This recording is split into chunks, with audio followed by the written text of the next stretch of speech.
ഇന്ന് നമ്മൾ ഉണ്ടാക്കാൻ പോകുന്നത് സ്മൂത്തിയാണ്. അതിനായി ഒരു ബനാന കട്ട് ചെയ്തിട്ടിരിക്കുകയാണ്. അതിലോട്ട് 2 പ്ലംസും കട്ട് ചെയ്തിട്ടിരിക്കുകയാണ്.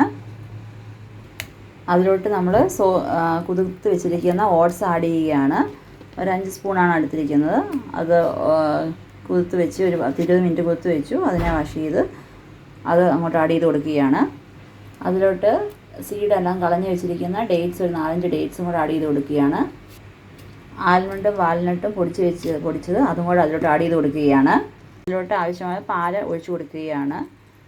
ഫ്രൂട്ട്സ് നമ്മളിന്ന് ബനാനയും പ്ലംസും ഇട്ട് നിങ്ങൾക്ക് ഇഷ്ടമുള്ള ഫ്രൂട്ട്സ് അതിൽ ആഡ് ചെയ്യാം. അതിനെ മിക്സിയിൽ നന്നായി അടിച്ചെടുത്തിരിക്കുകയാണ്. എല്ലാ ഫ്രൂട്ട്സും എല്ലാം നന്നായിട്ട് അരഞ്ഞിരിക്കുകയാണ്. അങ്ങനെ നമ്മുടെ സ്മൂത്തി റെഡി ആയിരിക്കുകയാണ്. അങ്ങനെ നമ്മുടെ രുചികരമായ ബനാന പ്ലംസ് സ്മൂത്തി റെഡി ആയിരിക്കുകയാണ്. എല്ലാവരും ഒന്ന് ട്രൈ ചെയ്ത് നോക്കുക. ലൈക്ക് ചെയ്യുക, ഷെയർ ചെയ്യുക, സബ്സ്ക്രൈബ് ചെയ്യുക.